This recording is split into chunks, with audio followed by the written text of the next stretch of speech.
নিঃসন্তান হবার কারণ সম্পর্কে বেশিরভাগ ক্ষেত্রেই পারিবারিকভাবে মেয়েদেরকে দোষারোপ করা হয় বা বেশি করা হয়। এই বিষয়টা সবারই জানা উচিত যে নিঃসন্তান হবার সম্ভাবনা কারণটা দুইজনের ভেতরেই থাকতে পারে। স্বামীর ভেতরেও কিছু থাকতে পারে, স্ত্রীর ভেতরেও কিছুটা থাকতে পারে।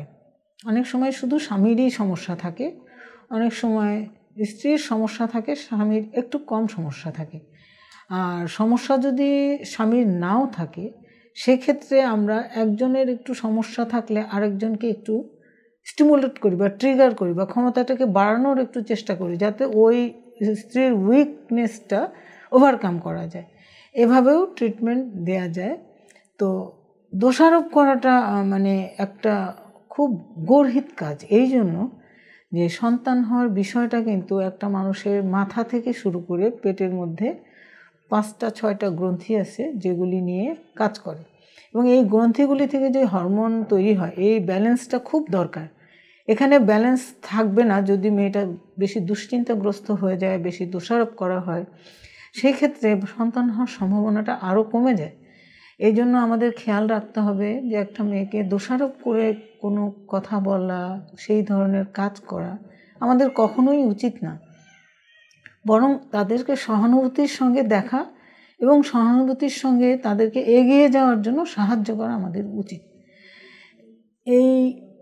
এছাড়াও আমাদের আরেকটা জীবন তথ্য জানতে হবে, সেটা হচ্ছে সব ঠিক থাকার পরও, স্বামী স্ত্রী উভয়েরই সব ঠিক, এরপরেও হয়তো 15 জন কাপলের বা দম্পতির সন্তান নাও আসতে পারে। সেই ক্ষেত্রে ট্রিটমেন্ট দরকার হয়। দুইজনকেই আমরা কিছুটা স্টিমুলেট করি, মানে যাকে বলে একটু সন্তান হবার জন্য কিছু চিকিৎসা আছে, সেগুলি দিয়ে থাকি। দিলে এদের মধ্যে আবার 6% বাচ্চা কনসিভ করে।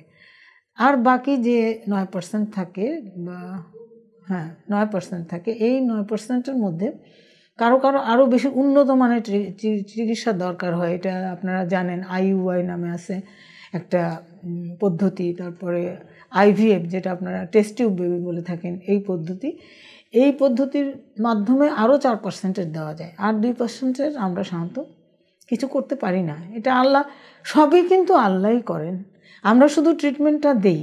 সাকসেস কতটুকু হবে একমাত্র আল্লাহ বলতে পারেন, এবং আল্লাহই দিয়ে থাকেন। যার ভাগ্যে সন্তান আছে তার হয়ে যায় এগুলি ট্রিটমেন্টের মাধ্যমে, আর যার ভাগ্যে নাই সেটা আমরা যত কিছুই করি হয় না।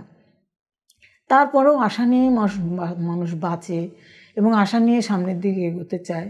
আমরাও চাই ওই আশার জায়গাটাতে কিছুটা সাহায্য করতে, যাতে তারা আশাহত হয়ে ভেঙে না পড়ে, তারা যেন সুস্থ জীবনযাপন করতে পারে। এই বিষয়গুলি সবার মাথায় থাকা উচিত, এবং এই বিষয়গুলি নিয়ে চিন্তাভাবনা করে দম্পতিদের সামনে এগোনোর জন্য সাহায্য করা উচিত।